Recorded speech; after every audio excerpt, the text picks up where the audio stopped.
ఎవరు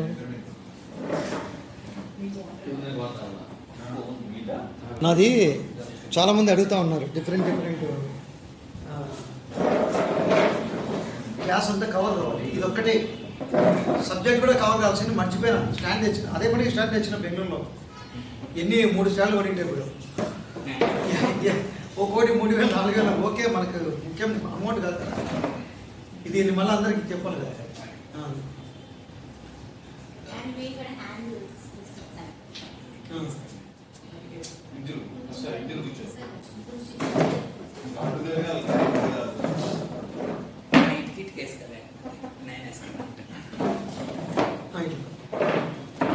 okay okay దేవతారా. అబ్బో, అందరికన్నా ఎక్కువ ఉంది స్వామి. కూర్చున్నప్పుడు ఏం కనపడదా మహానుభావుడు 70 mm. నువ్వు ముందుకు రా దేవుడు. కాదు, నువ్వు కూర్చున్నప్పుడు ఏం కనపడలేదు స్వామి. ఇట్లాంటప్పుడు ఓం నమః స్పెషల్ స్వామి. మా సృష్టిలో ఫస్ట్ ఓంకారం పుట్టింది, తర్వాత మిగతా వాళ్ళంతా అని మనకు తెలిసిన నమ్మకం. కాబట్టి ఫస్ట్ ఓంకారాన్ని ఉచ్చరించినప్పుడు విశేషమైన లోపల ఉండే ఏదైనా అనుకోండి, చెడు అనుకోండి, ఏమని అనుకోండి, లోపల ఉండే అంతా క్లీనింగ్ అవుతుంది. ఓంకారంలో అంత శక్తి ఉంది. ఆ ఓంకారాన్ని మనం ఇక్కడి నుంచి ప్రారంభం చేస్తాం. అప్పుడు లోపల అంతా టాక్సిన్ ఏమున్నా బయటికి వెళ్ళిపోతుంది. బ్లడ్ సెల్స్ విశేషమైన, అంటే నా అనుభవంలో చెప్తున్నా, తల బాడీలో అన్ని నర్వస్ సిస్టమ్ యాక్టివేట్ అవుతుంది. ఓంకారానికి అంత ప్రాముఖ్యత ఉంది. మీరు కావాలంటే టెస్ట్ చేసుకోండి.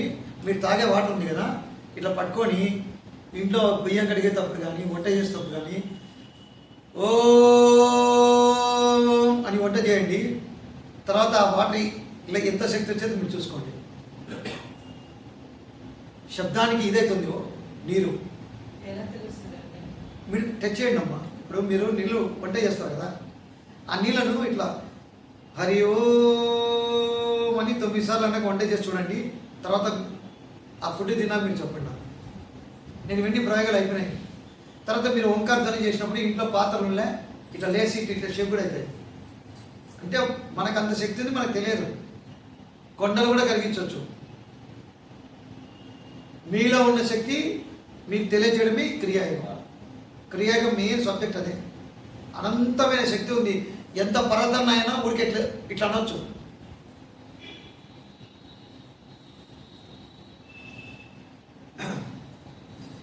ఇలా ముద్ర తల్లి, ఇది ముద్ర. మహాముద్ర అంటారు, చిన్ముద్ర అంటారు. ఒక్కొక్క మహానుభావుడు ఒక్కొక్కటి పెట్టారు. మీరు ఏదైనా పెట్టుకోండి. మీరు ఇలా వాయువు, అగ్ని, ఈ రెండు శరీరంలో సమభాగంలో ప్రవహించడానికి ఈ ముద్ర వాడతారు. మొట్టమొదట మన జన్మనిచ్చిన తల్లి తండ్రికి నమస్కారం చేసుకోండి.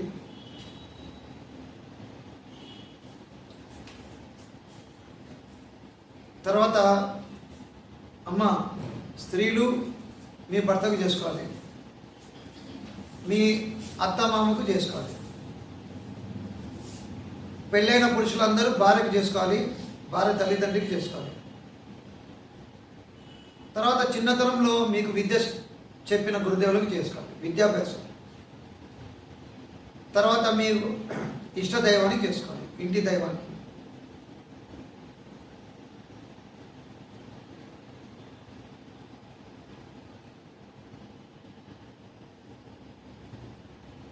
తర్వాత ప్రస్తుతము ఈ క్రియాయోగ దీక్షను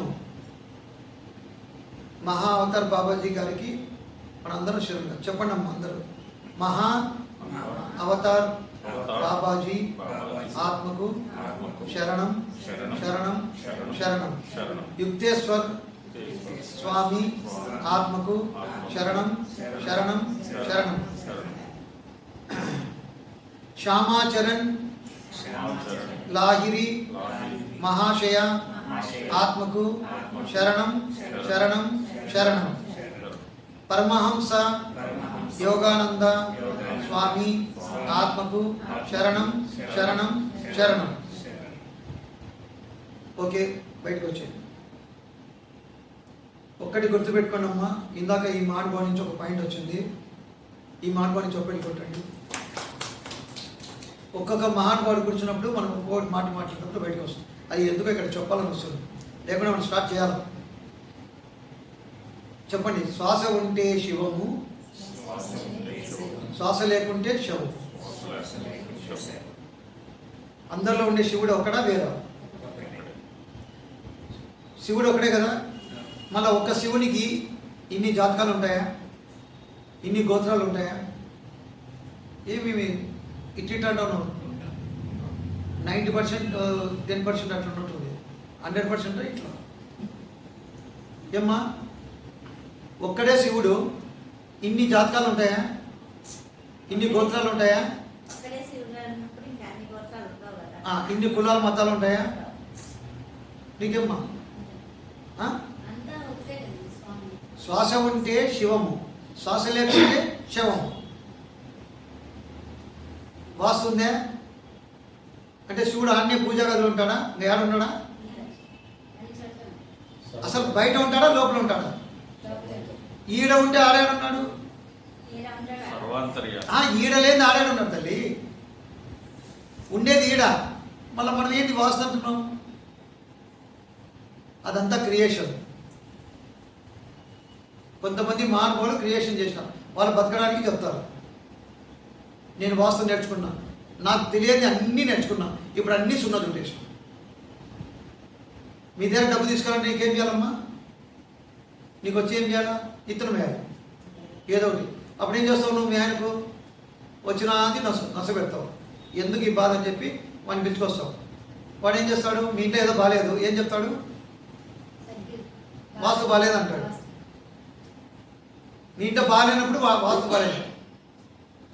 ఆ ఇంట్లో ఉన్న అతను సిగరెట్ తాగినాడు, ఊపిరితిత్తు చెడిపోయినాడు, మందు తాగినాడు, లివర్ చెడిపోయింది.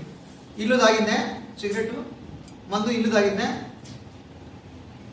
ఏమ్మా, ఇల్లు సిగరెట్ తాగుతుందా, మందు తాగుతుందా? ఆ ఇంట్లో వాళ్ళు కర్మ చేసి వాస్తు బాగాలేదంటాడు. అదేంటి? ఏందే?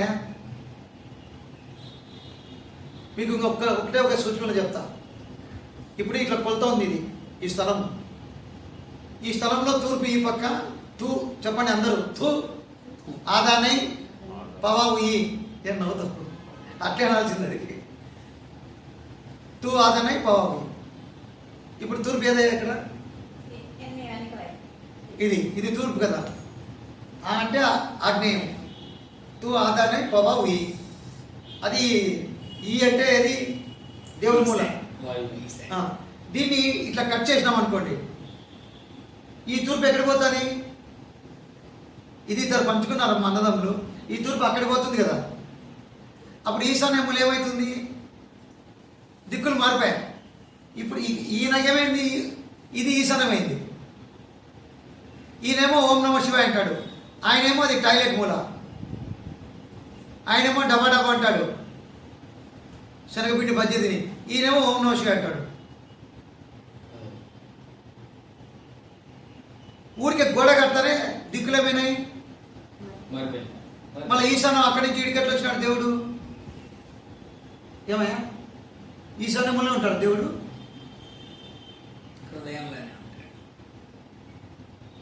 అర్థమైందా చెప్పింది? ఈశాన్యములు అక్కడిది, ఇది గోడ కడతానే ఈడికి వచ్చింది. అంటే గోడ కడతానే మారిపోతాయా? అర్థమైందా? మీకే ఆడలకు బాగా తెలుసుకోవాలా, లేకుండా ఇంక అయిపోయా. జంబలగడి పంప మొగలకు. వాస్తు లేదు, జాతకాలు లేవు, గోత్రాలు లేవు, ఏది లేదు. ఉన్నది ఒకటే భగవంతుడు. మన పిల్లలే మనకు దైవాలు. అందరిలో దైవం చూడమే యోగత్వము. అదే గొప్ప స్థితి. 18 అధ్యాయాలు వేదం. నువ్వు వేదాంత సారం కూడా ఒకటే. ఎన్ని నువ్వు వేదాలు పో, ఎక్కడైనా తిరుగు, ఎక్కడైనా చెప్పు, అందరిలో ఉండే పరమాత్మ ఒక్కడే. పరమాత్మ ఒక్కడే. శరీరాలు వేరు, శరీర రంగులు వేరు, శరీర సైజులు వేరు. ఏమ్మా? ఏమయ్యా? నల్ల దేవుడు ఎర్ర దేవుడు ఉన్నాడా?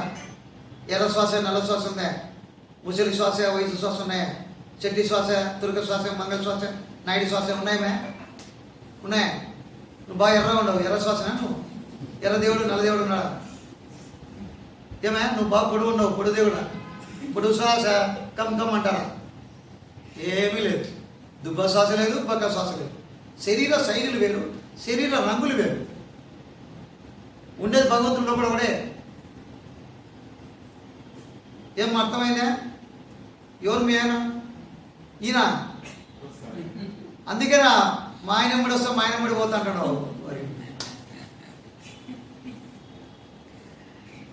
వచ్చేది ఒకరే తల్లి, పోయేది ఒకరే. ఎవరు రాడు, బిడ్డ రాడు, కొడుకులు రాడు, ఎవరు రాడు. ఇంకా పోయినాక కొట్టుకుంటారు. మా ఆయన వానికి ఎక్కువ ఇచ్చా, నాకు తక్కువ ఇచ్చా, అది ఇచ్చాని. అది ఎవరికైనా సాయం చేస్తే వాళ్ళ జీవితాంతం తలుచుకుంటారు. నువ్వు సాయం చేసింది తప్ప నీ ఎంబడి ఎవ్వరు రారు. నీ జీవితంలో గుర్తుండేది ఇవే, ఇంకా ఏవి గుర్తుండవు. Okay, start. ఇంకొకటి గొప్పది ఉంది, అది మళ్ళా షేర్ చేసుకుంటాం. ఓంకారం 9 సార్లు అందరం ఉచ్చరిస్తాం. నేను హరి ఓ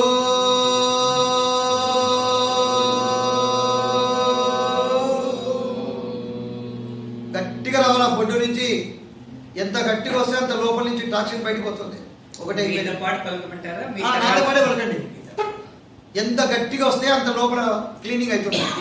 మొత్తం నరాల నుంచి అంత ఏమన్నా ఫ్లష్ అవుట్ అవుతుంది. నెక్స్ట్ సెకండ్ హరి ఓ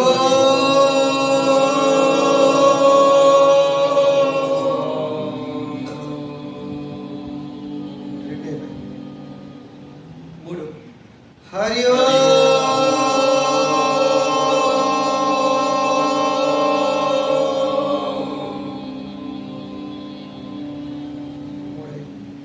4 హరి ఓ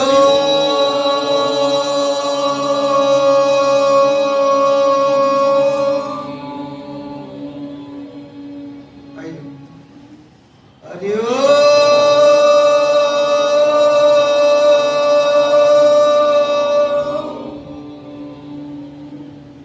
6 హరి ఓ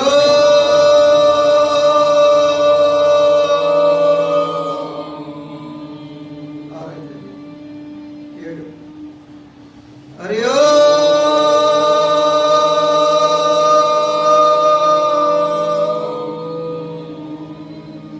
8 లాస్ట్ హరి ఓ 8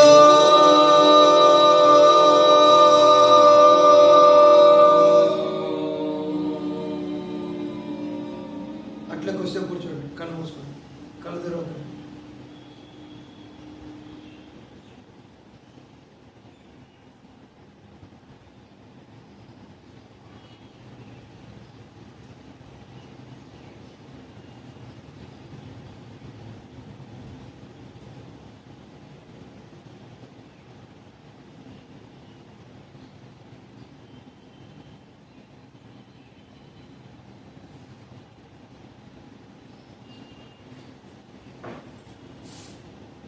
ఓకే అమ్మ, బయటకు వచ్చేయండి.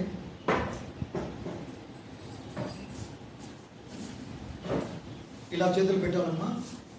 ఇట్లా ఫస్ట్ మీరు చూడండి, తర్వాత మళ్ళీ చేయండి. ఇలా పెట్టినాక దీన్ని ఏదో ముద్ర అంటారు, సరే అవన్నీ ఉండకూడదు. ఆ ముద్రల పేర్లు పెడితే మళ్ళీ మీరు కన్ఫ్యూజ్ అవుతారు. అందుకనే ముద్రల పేర్లు ఏం చెప్పడం కాదు. షణ్ముఖి ముద్ర అంటారు అనమాట. ఇది అక్కడ చెప్పింది అలా చెప్పినాడు, కానీ ఇది అవన్నీ చెప్తే మళ్ళీ కన్ఫ్యూజ్ అవుతారు. నేను చెప్పడం లేదు, ఊరికే ఈ బటన్ రైళ్ళు చోలోకి పెట్టాలి. చోలు మూసేయాలి. తర్వాత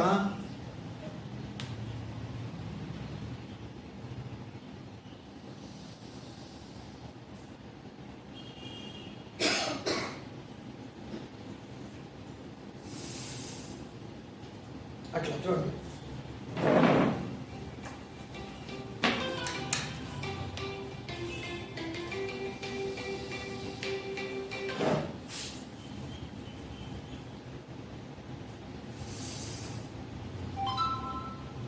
ఆ భగవంతుని యొక్క పరమాత్మ గుణగణాలతో కూడిన అపారమైన శక్తిని తీసుకుంటున్నానని ముగ్గుతో పిలిచాలి. ఉంగరం వేలతో ముక్కును మూసేయాలి. ఈ 2 వేలతో కళ్ళను మూసేయాలి. ఎందుకంటే కళ్ళు తెరిచి కూడా మనం తీసుకున్న శక్తి కూడా బయటకు పోతుంది కళ్ళ నుంచి ఎక్కువ. ముక్కు లాక్, కళ్ళు లాక్, నోరు లాక్, చెవులు ఆల్రెడీ లాక్. ఆ తీసుకున్న పరమాత్మ శక్తిని వెన్నెముక చివర మూలాధార చక్రంలో నిలబెట్టాలి. ఊహించుకోండి ఆ శక్తి అక్కడ ఉంది అనుకోండి. మలద్వారము దగ్గర వెన్నెముక చివర మూలాధార చక్రం ఉంటుంది. ఇక వాళ్ళు ఏదో కుండలిని శక్తి ఆ పాము ఈ పాము అని చెప్తారు. అవన్నీ పాములు గీములు మనకొద్దు. ఆ పరమాత్మ శక్తి వెన్నెముక చివర మలద్వారం దగ్గర తీసుకుపోయి అక్కడ ఆపండి. కొన్ని సెకండ్లు నిలబెట్టండి. 1 2 3 4 5 6 మీకు ఎన్ని 10 సెకండ్లైనా చాలు. బయటికి రావాలంటే ఇమ్మీడియట్గా బయటకు వచ్చాయి.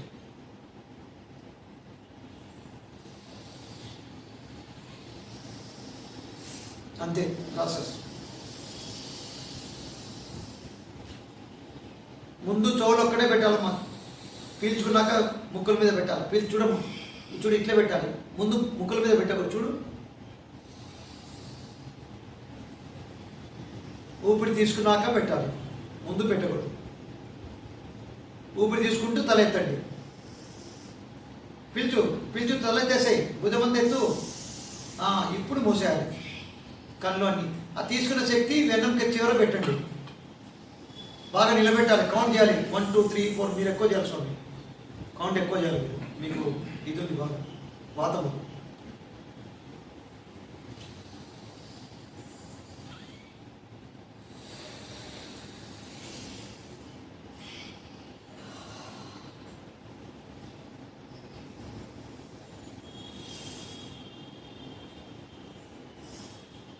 కౌంట్ చేసుకుంటే నిలబెడతారు.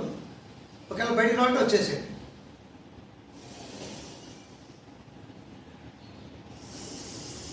వెనకల వెన్నెముక కింద మలద్వారం దగ్గర మూలాధార చక్రం ఉంటుంది. అక్కడ నిలబెట్టాలి. కళ్ళు తిరుగుడు స్వామి.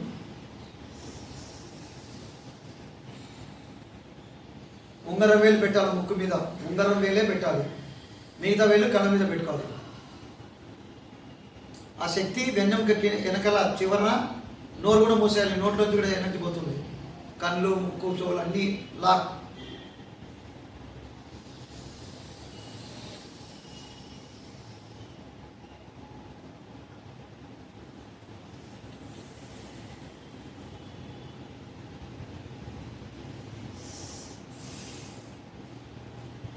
అట్లా 7 సార్లు చేయండి. ఎక్కువ తక్కువైనా ఏ పర్లేదు, దాని గురించి ఆలోచన చేయండి.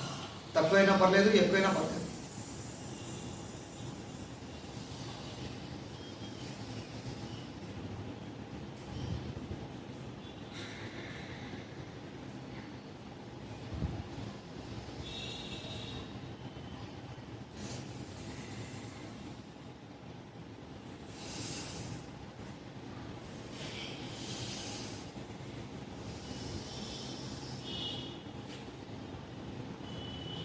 ఏడు సార్లు అయిపోతాను బయటకు వచ్చాయి.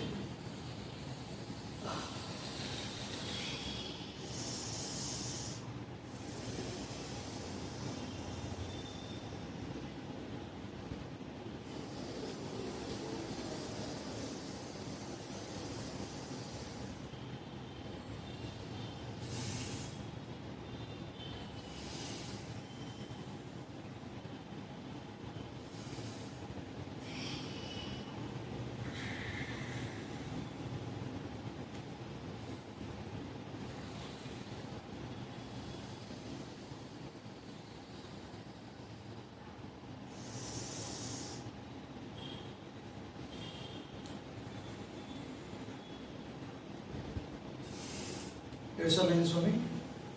అమ్మ 7 సార్లు అయితే బయటకు రండి తల్లి. నెక్స్ట్ సేమ్ మణిపూరక చక్రం తీసుకోండి, నిలబెట్టండి, వదిలిపెట్టండి. బొడ్డు దగ్గర 7 సార్లు.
అయిపోయింది స్వామి. నెక్స్ట్ క్రియాయోగంలో దీన్ని ఏమంటారంటే హృదయ చక్రం అంటారు. ఇక్కడ ఈ సబ్జెక్ట్ ఏమంటే ఫస్ట్ ఇది ఒక్కటి గుర్తుపెట్టుకోండి. దేవతలు, రాక్షసులు, మనుషులు వీళ్ళందరికీ తేడా ఆలోచనలు ఉంటాయి. వీళ్ళందరికీ దేవతలకు ఉంటాయి, రాక్షసులకు ఉంటాయి, మనుషులకు ఉంటాయి. కానీ సృష్టిలో ఎలాంటి తేడా ఆలోచన లేకుండా ఉండేది ఎవరై అంటే సృష్టికర్త. ఎవరు? ఆ సృష్టికర్త సబ్జెక్ట్ ఇది. ఈ సబ్జెక్ట్ ఏమంటే సృష్టికర్త సబ్జెక్ట్. ఇది ఎప్పుడైతే క్రియేట్ చేస్తావో సృష్టికర్త నువ్వు ఒకటే అయిపోతావు. నువ్వు ఇంకా ఏమనుకుంటే అది అవుతుంది. కానీ అప్పుడు నువ్వేమనుకుంటావు? సృష్టికర్త నువ్వు అన్నప్పుడు నీ బిడ్డలకు హాని చేస్తావా? హానికరంగా ఉండే ఆలోచన చేస్తావా? సృష్టిలో ఉండే అందరూ నీ బిడ్డలే. బాగిరణమ్మా ఇక్కడ ఈ విశ్వంలో ఉండే అందరూ నీ బిడ్డలే. నీ బిడ్డకు హానికర విధంగా మీరు ఆలోచన చేస్తారా? ఆ స్థితికి మీరు పోతారు. అంత గొప్ప విద్య ఇది. అందుకే అంత సత్ఫలితాలు ఇస్తుంది. అందుకే మీకు సబ్జెక్ట్ చెప్పకుండా ఇది చెప్తే బూడిదలో పోసిన పన్నీరు. సబ్జెక్ట్ చెప్పి ఈ విద్యను చెప్పినామనుకోండి, మీరు అసలు ఏ స్థితి పోతారో నేను చెప్పలేను. మీరు ఈ విద్యను అమ్మ మీరే తల్లి పాప, ఈ విద్యను మీరు ఎంతమందికి ఇస్తారో ఇంకా మిమ్మల్ని మించిన దేవుడు ఎక్కడ లేవు. ఏ స్వామి, ఈ విద్యను మీరు నా మాదిరి టైం అన్ని పక్కన పడాలి. ఇప్పుడు నాకు కూడా అన్నీ తిరగాలి, అన్నీ ఉంటుంది. వేస్ట్. మన కోసము మన భార్య పిల్లలు తిరగడము స్వార్థము, ఇతరులు బాగుండాలనుకోవడము అదే పరమాత్మ. దేవుళ్ళు, రాక్షసులు, మనుషుల కన్నా గొప్ప స్థితి ఈ క్రియాయోగ ధ్యానం. ఇది ఆషామాసి సబ్జెక్ట్ కానే కాదు. ధర్మస్థల పోయినాను నేను, కర్ణాటక మేడము 5 నిమిషాలు చెప్పినమ్మా వీరేంద్ర రెడ్డి అని పరిపాలన. స్టన్ అయిపోయినాడు ఆయన. స్వామి మీరే ఈరోజు మాకు ఈశ్వరుడు. ఏదో ఖర్చు ఇచ్చినాడు. నేనేంది మానవుడు ఖర్చు ఇచ్చినాడు అనుకున్నా. చూస్తే పట్టు సెలవు అది. ఒక ఇది డాలర్ ఉంది, $20. నా ఎప్పుడొచ్చినామా ఏంది ఖర్చు ఇచ్చినాడే మనకేం తుడుచుకొని చూస్తే అది సెలవు ఇంత పెద్దది ఇచ్చినాడు. తర్వాత పుస్తకం ఇచ్చినాడు. స్వామి మీరు ధర్మస్థల క్షేత్రంలో అంతా 1 నెల మీకు ఉండడానికి వసతి, డబ్బు అన్నీ ఏర్పాటు చేస్తాను, మీరు వచ్చి చెప్పాలా. మంచిది, వద్దనకూడదు, కాదనకూడదు. బ్రహ్మజ్ఞాని అంటే, బ్రహ్మం అంటే పంచమహాభూతాలు, బ్రహ్మం అంటే విశ్వము. ఈ విశ్వం యొక్క గుణం ఏమిటి? అందరికీ ఇవ్వడమే దానికి తెలుసు. వానికి ఈర్ష్య, అసూయ, ద్వేషం ఈ బ్రహ్మానికి తెలియదు. ఎవరిని మనం ఫాలో కావాలంటే బ్రహ్మాన్ని ఫాలో కావాలి, పంచమహాభూతాలను ఫాలో కావాలి. ఆత్మ అంటే పంచమహాభూతాలు. ఆత్మకు చావు లేదు, పుట్టిక లేదు. ఈ భూమి ఉంది, మనం పుట్టక ముందు ఉంది, మనం పోయినాక ఉంటుంది. దీన్ని కత్తి తీసుకొని ఇట్లంటే ఇది చావదు. నీటిని కత్తి తీసుకొని కొడితే చావదు. అగ్నిని కత్తి చేస్తే చావదు. వస్తుందే. అవి శాశ్వతం. మన శరీరము అశాశ్వతం. కానీ మనం సశరీరంతో విశ్వంలో చిరంజీవులుగా ఎన్నేళ్ళు. ఇప్పుడు నేను చిరంజీవి అయినాను. అయితాను కాదు, అయితానంటే నువ్వు దసరా కనుకుంటే ఉగాది అవుతావు. అయినాను. ఇప్పుడు నేను ఎప్పుడు కావాలంటే అప్పుడు మరణం తీసుకునే స్థితిలో లేను. ఎందుకంటే నాకు మరణం లేదు, నాకు తెలుసది. నేను ఎందుకు చిరంజీవి కోరుకున్నా? చిరంజీవత్వం ఎందుకు కోరుకున్నా? ఇప్పుడు మీ పిల్లలు ఉంటారు, ఇంకా ఎన్నో తరాలు ఉంటారు. వాళ్ళందరికీ ఈ విశ్వంలో తిరిగి చెప్పాలంటే ఎంత టైం పడుతుంది, ఎంత ఓపిక ఉండాలి మనిషికి. ఎందుకు మిమ్మల్ని కూర్చోబెట్టి నేను అన్ని వదిలేసి ఇవన్నీ చెప్తున్నా? ఎందుకు? ఎంతమంది బాధపడుతున్నారు విశ్వంలో అజ్ఞానంతో, ఎంతమంది కొట్టుకుంటున్నారు, ఎంతమంది పొద్దున్న లేస్తే ఏదో ఒక బాధ, అనారోగ్యము, హార్ట్ అటాకులు, కొట్టుకోవడాలు, తిట్టుకోవడాలు, ఎక్కడ సఖ్యత లేదు. ఇప్పుడు నువ్వు ఇన్నుగా చెప్తు చూడు, పెద్దోడు పైన, చిన్నోడు కింద, నడిపోడు మధ్యాహ్నాన్ని, ఏమీ లేదు.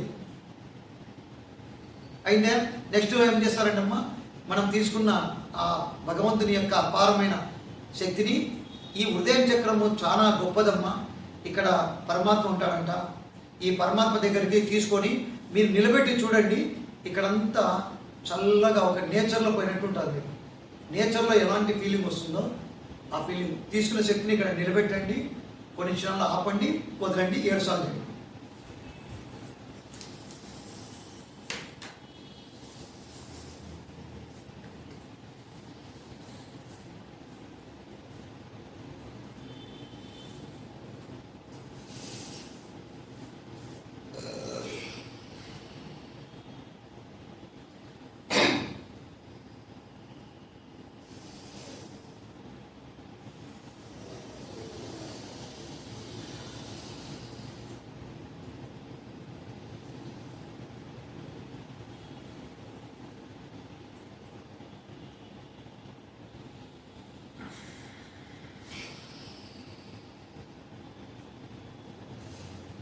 ఆ నేచరు, ఆ పరమాత్మ ఆ హృదయ చక్రంలో ఉంటాడు చూడండి. చల్లగా ప్రశాంతంగా ఉంటాడు ఆయన. అంత శక్తి ఉంటుంది మన హృదయంలో. వాడి హృదయం బాగుంది అబ్బా, చాలా బాగుంది హృదయం అంటాం చూడండి. అపారమైన ఆ పరమాత్మ శక్తిని, ఆయన గుణగణాల శక్తిని నేను నా ఈ శరీరంలోని హృదయ చక్రం దగ్గరికి తీసుకుంటున్నాను. చల్లగా హాయిగా ప్రశాంతంగా ఉంటుంది.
దేవుడు ఏముంది ఎట్లా కూర్చున్నాడు? అది ఆసనమా? వజ్రాసనం. వజ్రాసనం మామూలు కూర్చోలేనా? అంటే నీ భావం అలా ఉంది, కానీ మామూలు ఇట్లా కూర్చోకూడదు. ఇట్లా క్రియారూపంలో మామూలు కూర్చున్నాను. నీ భావన అంతే, ఏం లేదు. ఆసనాలు వేసే వాళ్ళు కూడా ఇది నేర్చుకొని ఇప్పుడు విజయవాడలో ఈ క్రియాగం చేస్తున్నారు. ఆసనాలు వేసిన పెద్ద పెద్ద మాస్టర్లు, నీకు అందరి నెంబర్లు ఇస్తాం, మాట్లాడు. ఇండియాలో పెద్ద పెద్ద ఆసనాలు వేసే వాళ్ళంతా క్రియాగంలోకి వచ్చేసినారు. చాలా ఈజీ నాయన, చాలా పవర్ఫుల్. నువ్వు నేర్చుకుంటే అందరికి చెప్తావు. వజ్రాసనంలో ఎంతమంది కూర్చుంటావు? నువ్వు కూర్చుంటావు, మిగతా కూర్చుంటావా? కూర్చోలేరు కదమ్మా. అందరు కూర్చునేది అందరికీ సులభమైనంత ఉంది సుఖాసనం. ఏ స్వామి, ఇప్పుడు నేను వేయగలుగుతాను, మీరు వేయలేంది నేను చెప్తే అది ఎట్లయితుంది? అది అధర్మం అవుతుంది. అయినా దేవుడు మా ఎంత చల్లగా ఉంది చూడమ్మా. పరమాత్మ స్థితి ఎలా ఉంది తల్లి? స్వామి, పరమాత్మ ఎలా ఉంటాడు తెలుసా? వాళ్ళ హృదయం బాగుంది అంటాం చూడు. మనము బా ఏం హృదయం అయినది. తర్వాత ఇంకోటి చెప్తారు చూడు, చిన్నతనంలో మన పెద్దవాళ్ళు మాట్లాడు, వాళ్ళ యోగం ఉందబ్బా, ఆ యోగమే యోగం అంటారు చూడు. గుర్తుందే పదాలు? ఏం దేవుడు అమ్మా స్వామి, ఆ యోగమే ఈ యోగం. ఈ యోగం చేస్తే ఇంకా